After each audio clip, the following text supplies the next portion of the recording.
This video highlights critical issues that I plan to explore and discuss further in my book writing project, Tum to Kind. It includes my and my siblings' experiences within the educational system in the TCI.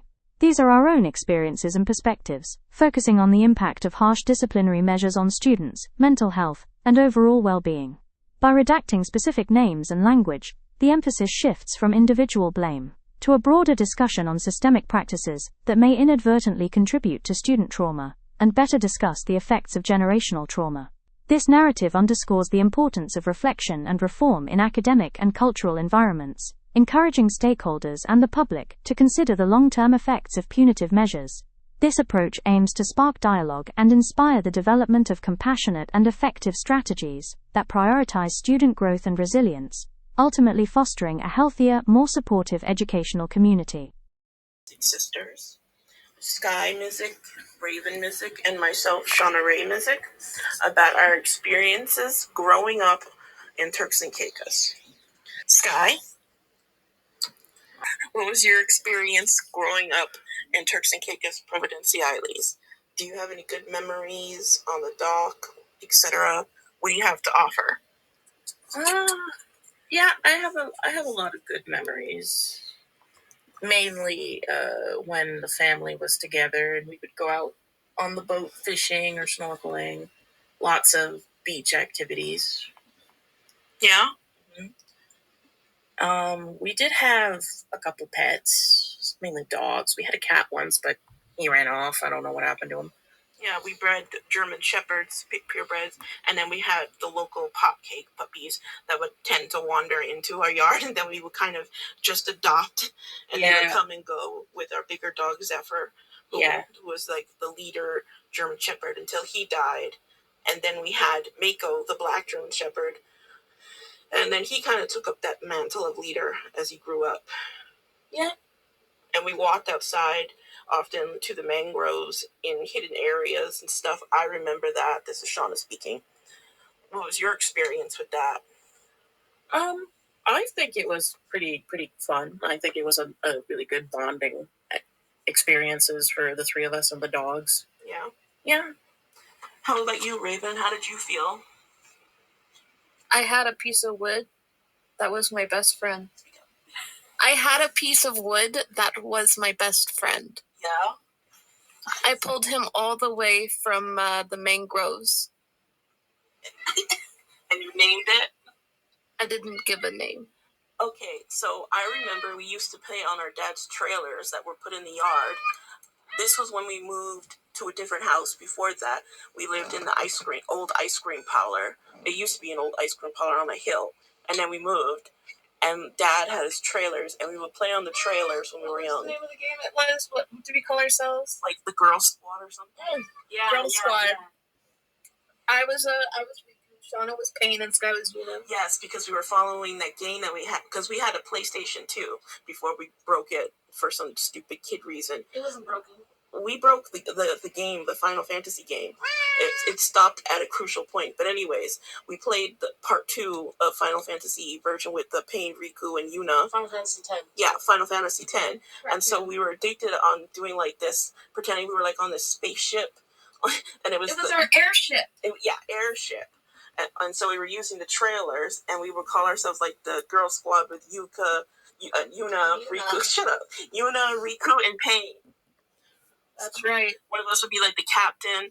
I had like the guns. I loved the guns. No, I was the guns. You were the cannons. Whatever. We were always like. I think I was the captain. I was the captain. I was the captain. I am the captain. Okay. And there was a boy that lived next door in like the apartments. Showed him our panties so that he would give us his jacket. I never remembered that. I don't remember that. Was I the one that showed him my panties to get the game? Wow, we learn something new every day. Anyways, he innocently played with us. From time to time, just innocent playing. I wasn't very innocent with him. Oh my God! You know what? I don't need to know.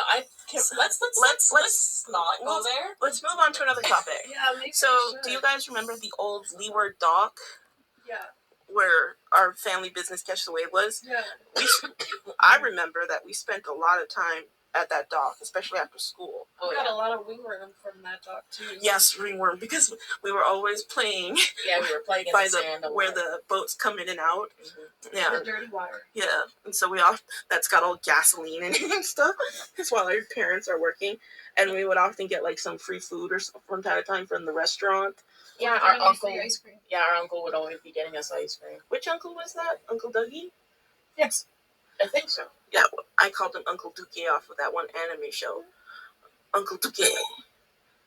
You know the owl and cockadoodle. Yes, I remember. Yeah, I remember. It wasn't an anime. It was a cartoon movie. Yeah, and so just like the little parrot, he calling Uncle Dookie the Duke, and so since our uncle was Uncle Dougie, I would call him Uncle Dookie. He probably doesn't even remember that. And there were like other workers and friends of the family.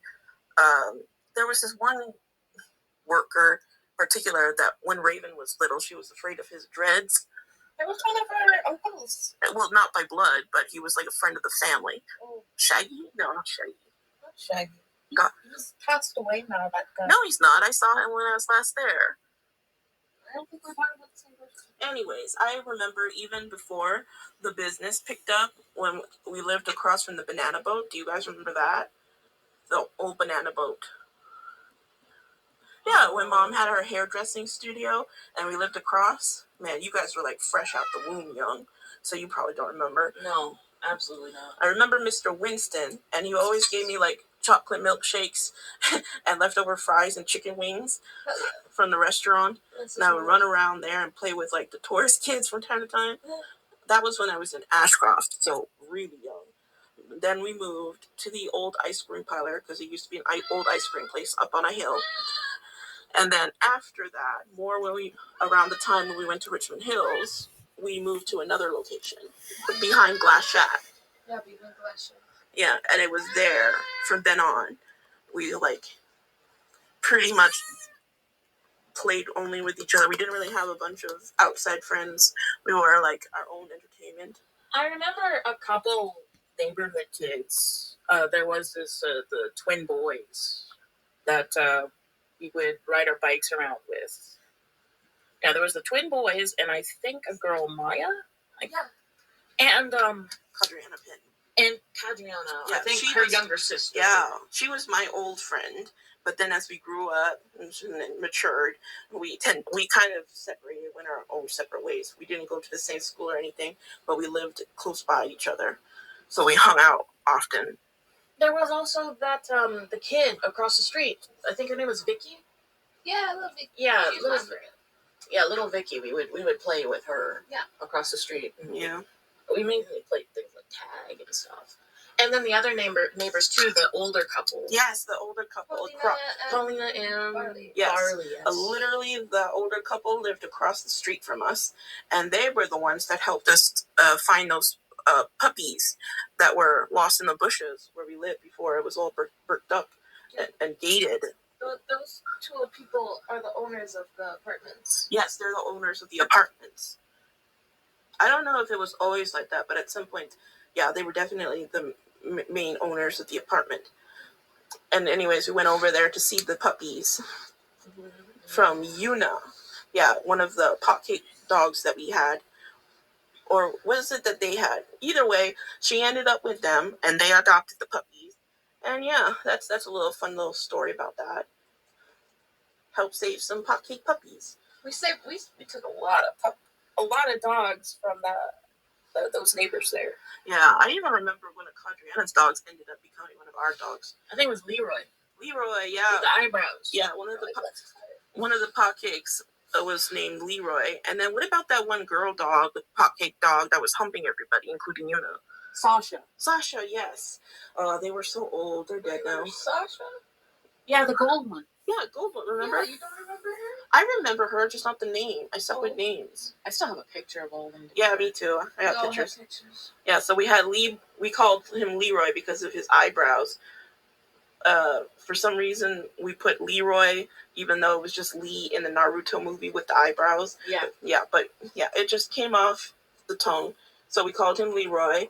Then we had the female dominant dog who kept on humping the other girl dogs, Sasha, and then the black dog, Yuna, with her puppies, who ended up living with the couple across the street. Yuna didn't have puppies. Yes, she did. Yes, she did.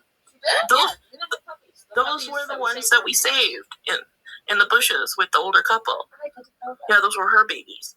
I loved Yuna. Yuna had a very flat body, so when she rolled on her back, she'd have a hard time getting back up. And then we had, later on, a pit bull popcakey mix, Azulu.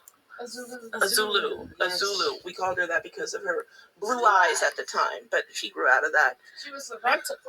Anyway, she got knocked up around the time when we were living in Canada, and whenever we would come back, when we were still in school, and we would come back to visit during the summertime.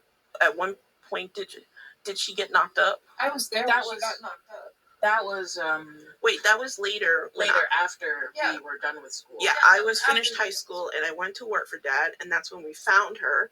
Well, Dad got her from like a breeder who is not. He got her from Trisha. Oh, really? Yeah. I thought he got her from a disreputable breeder of some sort, and all the other puppies died because she was sick and dehydrated, and we took her to the vet. She had worms. Yeah, and then once she got to home and she saw the other dogs, she was wagging her tail, brightened up, and almost instantly the other dogs accepted her. Yuna was always the dominant one over her. Sasha didn't accept her very well. Sasha made sure that Azul knew her place. Yeah, but she was kind enough. It was only Yuna who was already like the least of the litter. We didn't have Yuna when we got Azul. No, Yuna was there. Yuna was there. I remember Yuna was barking at her, trying to show her that she was at the bottom of the pecking order.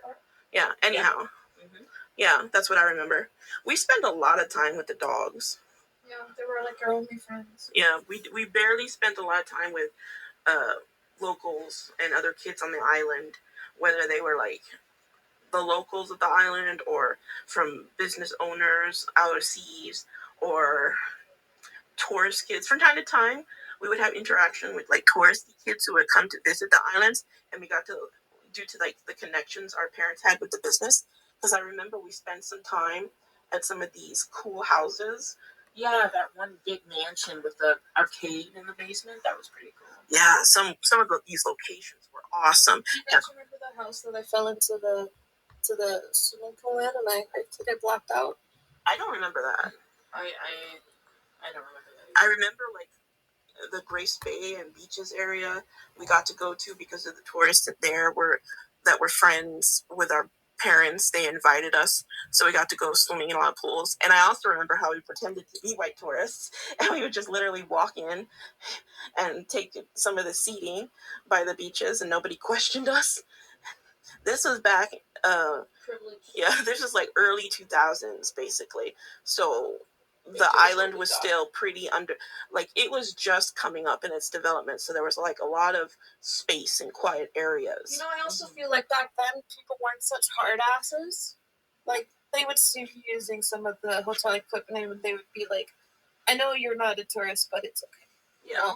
When they did find out that we weren't tourists, or when they knew us because of family connections. They were a lot more kind, I should say. Yeah. I think it was also mainly because we were younger kids at the time. They were a lot more lenient with us. No, yeah, we were like kids running around. It was a safer time on the island, so we didn't have as much fear running in other places. I also remember there was this one, it was like a kids club thing that we would go to. I remember I would always eat all the little sandwiches that they had there. Yeah, from time to time we would be a part of these little camp things during our like time during the summertime. Was it during the summertime? I think it was like a little summer camp. Yes, and I remember I had like an old part-time job when I was older at one of these summer camp things. Yeah, you were one of the watchers or whatever. Yeah, once I was a bit older, and I wasn't. Once I was older, and I was the go-to babysitter, and we no longer had that poor girl that was our old babysitter. That incident was fun. Oh my God. I still to this day feel bad for her having to go through that experience. Traumatized her. I didn't mean to. It's not like I intentionally nearly lopped off my finger. Yeah, but that was just dumb kid stuff. Yeah. I'll never tell you how old I was during that period. Too old to be sticking your hand into a blender. I thought I could stop the blades. Oh my goodness. I was so embarrassed that when people were asking me, what's wrong with your hand? I told them I got bit by a shark. I nearly lost my finger, but it was reattached. I wonder if they even believe that. Who knows? It was a bloody incident. There were a lot of sharks there around the island, though. So. I never really felt like I got too many interactions with sharks. There was this one. Yeah, back then I didn't really get that many either. I get way more now than I did before. Yeah. Because back then the ocean wasn't as fucked up as it was now. Yeah. The sharks are starting to congregate to the nicer areas, hence there were more around the island. Yeah, the ocean definitely felt like it changed over time, as well as the beaches are more overcrowded as before. It felt like a lot of the coral's dead now. Like it felt like before, especially with the old conch farm nearby, like it was a quieter, freer, spaced environment. Yeah. Nowadays, it's like every time we went back to visit Dad over the years, it felt like home had changed. Like another building was erected, another space that we used to walk through was closed off, a new hotel was popping up in development, or another level was added. It was just, the environments kept on changing. It definitely became And it very became crowded. more corrupt. Sorry, I cut you off. More crowded, more corrupt. Yeah, the old dock by Leeward Marina, that was gone, and Dad had to move his business to like over where the mail boats came in. It was prettier back then too. I miss those rose bushes on that dock. It was beautiful, and now they turned it into an ugly walkway, and all of the local businesses. Ugly hotel. Yeah, and the local businesses, people were kinder to each other then, and now, like when I was working for Dad, and he was moved away from the old dock location, it felt like everybody was just hustle, and trying to like get clientele from the concierge, and they weren't as nice to one another. They were like, it was definitely a lot more predatory with the local businesses towards each other. Everybody was fend for yourself kind of mentality. When back in the day, it was Dad was like overly stressed out about all of these. Like the island went through so many developmental changes so fast, and you could tell that the locals and local businesses weren't able to keep up with these changes. And it was affecting, like with our dad and his business, it was affecting him in a way where he was stressed about it a lot. He also was very, I shouldn't say that. What were you going to say? It's okay. That's the phone pointing right at me. It's okay, say it. No one's going to know. No, I'm not going to say it. What about you? You have anything to say?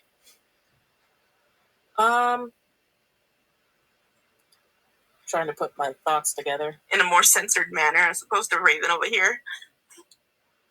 Dad was upset, and his emotions would get the best of him from time to time. He was very emotional, and I think he would act before he would think. I think a lot of us inherited that from him. Yeah, I often was told, you're just like your dad, and my personality is definitely there, like Dad's. And I've had to learn how to channel that energy, that excess energy. It's the Missicks. We don't like being messed with. Short fuse, I like to say. We have a short fuse. Especially if we feel like somebody's wronging us. Yeah. All right. Anything else you guys want to add about your experiences growing up on the island? Any relative experiences, going to North Caicos, whatever? We could talk about their treatment of the dogs. The treatment of the dogs? I think it's gotten better. I don't think it's gotten better. I think it stayed the exact same. Yeah, you were the one who most recently went there. So what was your experience seeing the dogs? Well, I'm just going to put this for the record. I've seen what looked to be the most torturous death that was given to a dog.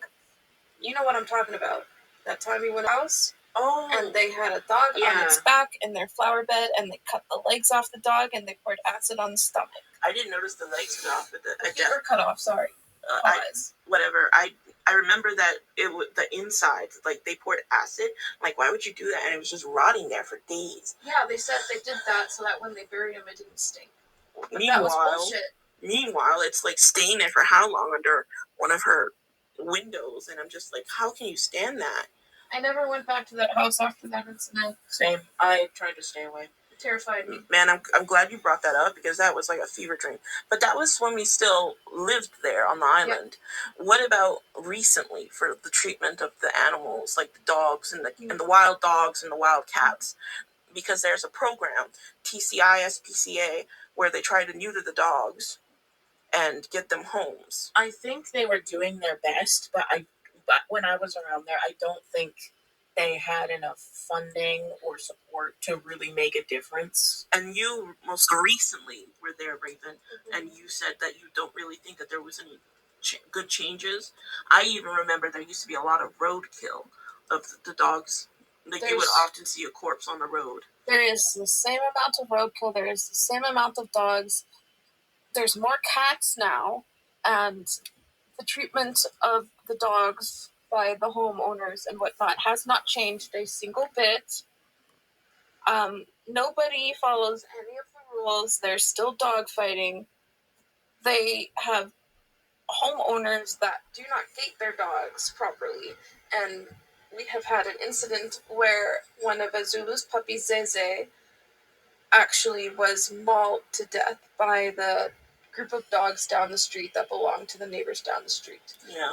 And they had discarded his body so that we wouldn't find it, but all signs have pointed to that, including witnesses. Nothing has changed with the treatment of the dogs. The islanders don't give two shits about how the dog feels. And training them, teaching them, taking care of them, they don't care. They only use them as security. That's all they are, an item. Not a living thing, not a part of the family. They're just an item of security. Well, I'm not too mad at that I think of the animals as a means of security. It's just you take responsibility for the lives of your livestock, whatever purpose you're using them for. You know, you have to have a certain amount of rights. I feel like, yeah, there needs to be more stricter laws regarding the pets there, absolutely, because it's only a matter of time before it's probably already happened where a big pack of the dogs attacks people. Remember that boy who lived across from us? He got bit by a dog in the butt. Yeah, it's not a funny story, but when we say he got bit in the butt, it's hard to not laugh. But yeah, because there aren't really like the way that the laws work and the justice system and the police, it's very slow acting.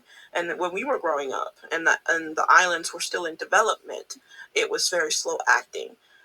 So how it is today, it's hard to tell when we're not living there, but from what we've heard when we talk with our dad and we look up information from online, whenever we hear news of the islands, I don't know about you two, but I often hear about gang-related activity, illegal immigration coming in on boats from Haiti, and them smuggling some drugs too. So it seems like the environment has gotten worse over the years. I remember, Raven, you were telling me that when you were there last, that Dad would not let you go out and do things. Like riding on the just anything, going out for food, going out to get groceries, anything. He wouldn't let her do anything. He was always like that, though. He was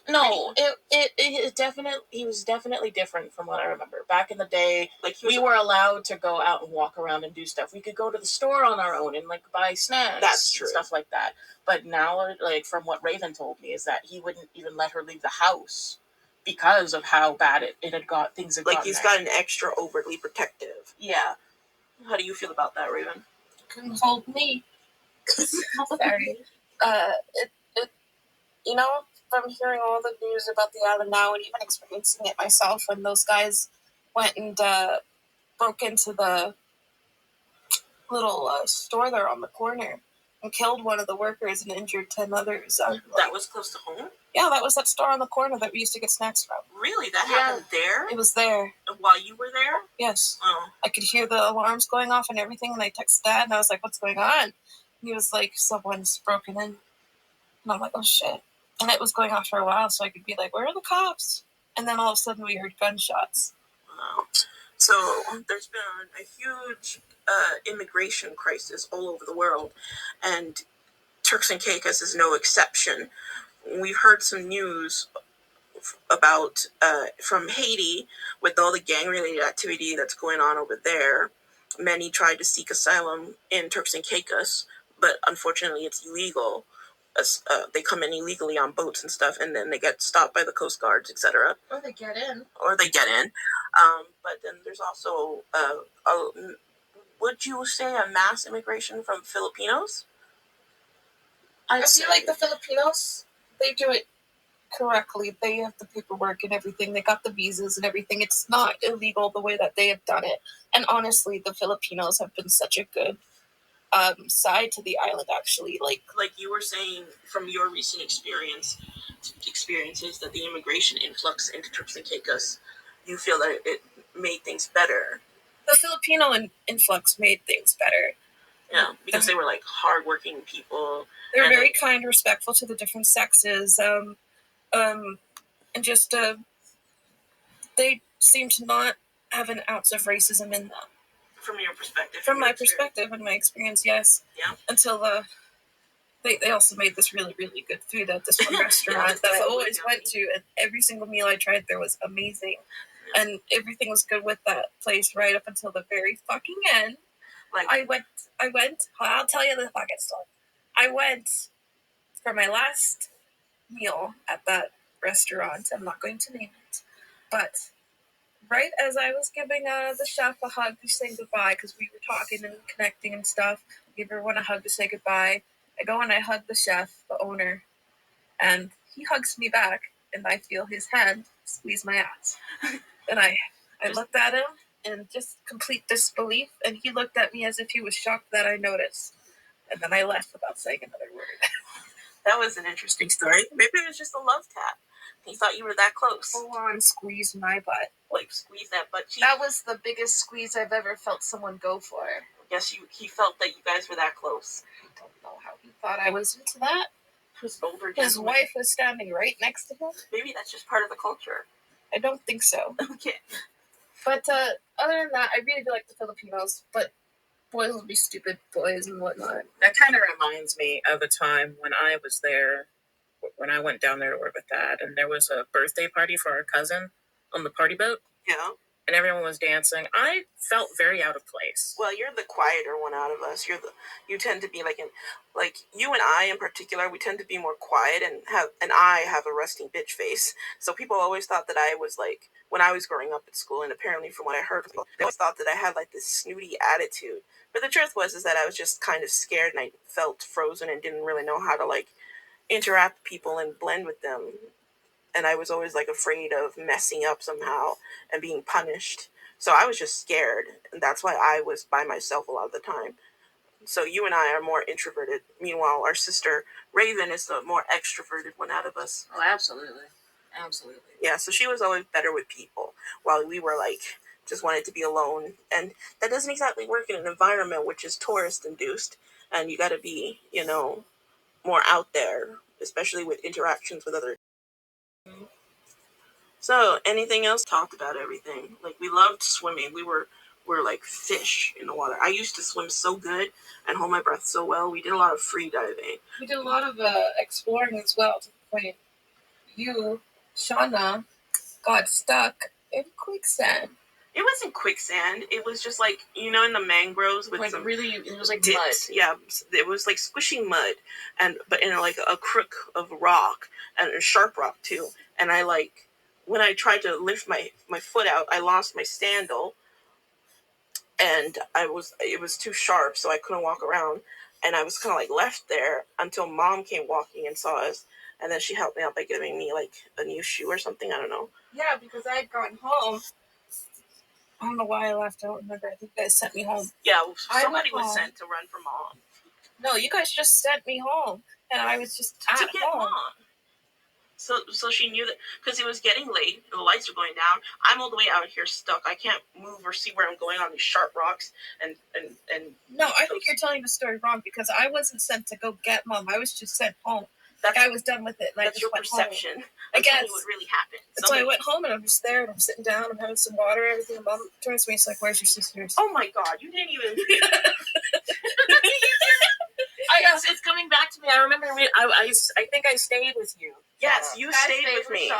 And we sent Raven out, and she's just like, oh, they're just sending me away? Yeah, and then she goes home and watches TV, completely forgets about us. The lights are dimming low. We're like, anytime now, she'll be back. It's not that far. And then Mom comes and she's angry. Where the hell have you been? Yeah, she made me ride my bike and show her the way as she came with the car. Yeah, how did that conversation go with Mom? Like, where are your two sisters? She's really while mad you're hanging out. I'd be mad at you too. She's really mad at me. What about that time you guys ran away? Like, I was sick. I don't want to think about that. Let me tell my part of the story. I was actually sick, and that's why I wasn't at school. Sometimes we would fake being sick so we didn't have to go to school. You know, old school, get like by the lamp, make yourself hot and ucky yucky so that Mom would leave us alone. Anyways, I wasn't lying that time. And so I was sleeping, trying to get better, but you two were faking sick. And so I got a call out of nowhere from Dad being like, where the hell are your sisters? Like, they're upstairs doing something. They're gone, and we got a call from Richmond Hills. And I'm like, what? And I was getting yelled at because I was supposed to be watching you while I was actually sick in bed trying to recover. So, what was your end of the story? Because I heard you guys were wrapped up in towels, sitting by the teacher, Mrs. Newman, and the next day when I was at school, she made comments because you guys were weird. So, because we were weird. I'm glad you're dead. Can I please have some censorship here? Okay. Thank you. Anywho. I think we were really stupid. And there was this path with a big spider web that we wanted to go through. Yeah.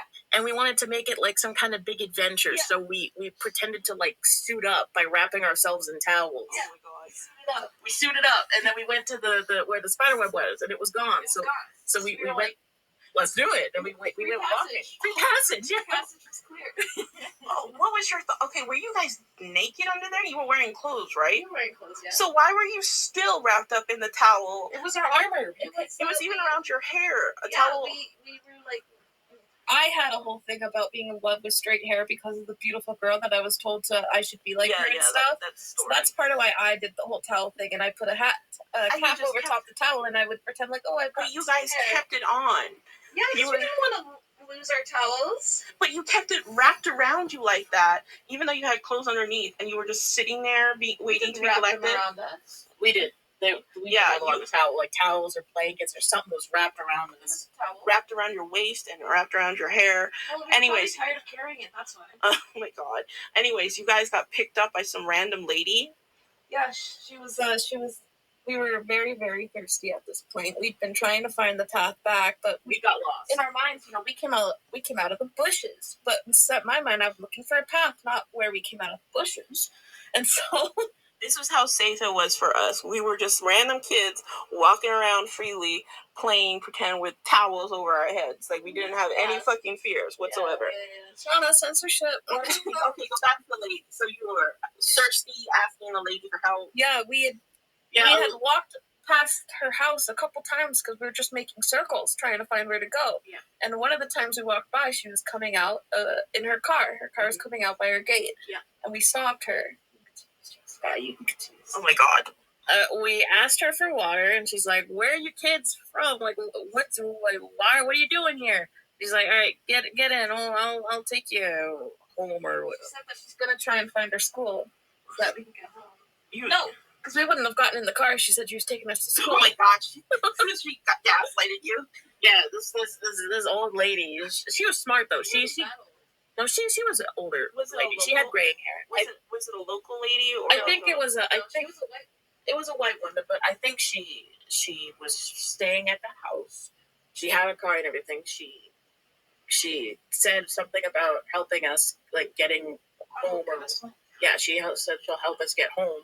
We got in the car, and then she started driving around to the different schools to figure out what school we went to. Then we started getting really, really scared. And then she drove past the way we turned, and we're like, there, turn there. And we were yelling at her to turn this way. I don't want to get in trouble. And she responded with... She just kept driving. She just, didn't pay any attention to you. No, she just kept driving. It's like, we're going to the school. Oh, my God. So, how many schools did you go to before she took you to the right one? Oh, yeah, my old high school, Maranatha. Yeah, we ended up there, too. Okay, so how many schools did you guys go to before? I think, 3 or 4 of them. And then when you did finally go to Richmond Hills, what happened? It was awful. But she figured out that, that was our school, and she made us get out. We had to sit in the grade 6 or 7, the final grade classroom. Yeah, we had to sit that there. was my classroom. And I remember Mrs. Newman's desk because she was the principal / teacher of the final grades. So I know exactly the spot that you're talking about. So you had to sit right exact there, and everybody's eyes were on you. It's a small classroom. Yeah, I was still in school. Oh my God. Yeah, no, I remember it was, by the time Mom had come to pick us up, it was recessed. So luckily. School finished. No, school was over. Yeah, it was the end of school when we were there. Okay. We were there for the whole half of the day.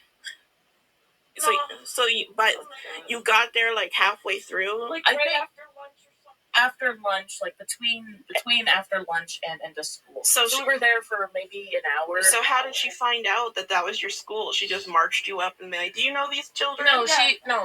She made us stay in the car. She went and she described us. And like, when oh yeah, the Missick. those are the Missick. Yeah. So is that what happened? She probably described us to the teacher principals, and then she came out, took a look at you, and be like, "Yep, that's them." Yeah, we were led to the classroom. Tear in our eyes. And so you just sat there during the class. We had to just sit there and look off to the side and wait for our mom to come pick us up. Did she get mad at you, yell at you, say anything to you? After school, she did. So she just sat you in that class with all those eyes on you? Yeah. And you're wrapped up in your That's probably towels? why we wrapped ourselves up in the towels, because we wanted to try and hide from these kids and everyone's staring at us. Oh my God. Yeah. And then, so she didn't call Mom right away. It was after school. Then she contacted Mom and somebody came to pick you up. Yeah. Was it Mom or was it Dad? It was Mom. Thank God. If it was Dad, I don't think we would have lived. So I got a call, and I was getting blamed because you guys were gone while I was sick. I'd like to reiterate. I just want to say that me and Sky, while you were in the shower or something, we went down to you and we entered your room. And we said, "Okay, Shauna, we're leaving now." And you said, "Okay, bye." I'm clearly delirious with a fever. And we left. I don't remember that part. Oh my God, you guys. The locals on that island, I don't know what they thought about us if we ever entered their minds, but we probably seemed like those weird group of sisters who lived off in that gated area with the paranoid father. Like, we were weird. I have a lot of good memories there, though. Like the horseback riding we did. My horse kept trying to bite Raven's horse's butt. I never rode any horse. I think. They tried to get you to ride the pregnant one. one. Right, I remember that. I was like helping out, and then they tried to make me ride the pregnant horse, and I was like, "Oh no, I'm not adding to this poor horse's weight. Look at her, she looks mad." Like, oh no. And so I walked with y'all on foot. You guys remember the pirate cave? There was a piratey looking cave. They had like fake pirate skeleton dudes inside. Yeah. Got to go in and they had like fake treasure that we each got to go in and take a bit of the fake treasure. I remember it was candy. I remember a lot of nooks and crannies. You don't remember you don't remember that cave? I remember that there was like a school trip to a cave. There was a school trip to the cave, but then there was also times where we went to the little cave too. I think our group split up, and my group on the horses went to the pirate cave. There were other incidences when we went to the little pirate cave. And they had like little fake pirates inside. Yeah, I think my group, we rode our horses out along the beach. Yeah, you guys were out and I was in the bushes. Yeah. Bush baby. By this time, like, I was a bit more older than you guys, and you guys were closer in age, so you tended to do things with each other, and I tended to, like, from time to time, I would hang out with some older kids, but outside of school, I hung out sometimes with some of the kids, but in school, I tended to be by myself. I remember I read a lot in the corner, and, like, the few times that I would interact with other kids, sometimes I would like peddle these novels because I would read anything I could get my hands on. And Mom had this big like plastic bag filled with bodice ripper novels. So, you know, those romantic novels with the classic male character. Mm-hmm. Yeah. Anyways, well, I liked those novels because they were talking about history and I liked the details. I didn't like the sexy descriptions of the furry man pelts. That was weird. But anyways, I found myself like sharing novels with some of the kids, some of the girls, and then from time to time, a boy would try to get my attention, and I wasn't interested. And one kid took my like book and was running around with it and threw it on the ground or something. I was so pissed off. But yeah, that was in high school. I wouldn't dream of doing that shit, in retrials. That censorship is okay. When you're like F and B and stuff and like that, that's... I don't understand the difference. Anywho, what are you talking about? As you look over. You said something about a chair? Did you throw a chair at a kid? No. Oh, I know that story. This was like, I'm almost done. Okay. I was in high school, and there was one of the classes, we had like T-squares, so technical drawing class. And one of the kids was like, I don't know what was wrong with him. He has anger management issues. He was like going on about me touching his bag. We were all up waiting for our teacher because we had to stand up and present, right? And it was at the beginning of the class. And he was like, oh, yo, don't touch my bag. And he was like pointing his finger in my face. And I was like, stop pointing your finger in my face. And he kept on going, like, about to cause a scene. And then I turned to him and said, look, you put your finger in my face one more time, and I'm going to knock your freaking bag out. And so he did. So I don't make empty threats. I like knock his bag down, and my back is turned. So this little bitch, yeah, I'm gonna say it. Yeah, when my back is turned, all of a sudden I feel a whack on my backside by this dude. He hit me with a T-square so hard that it broke.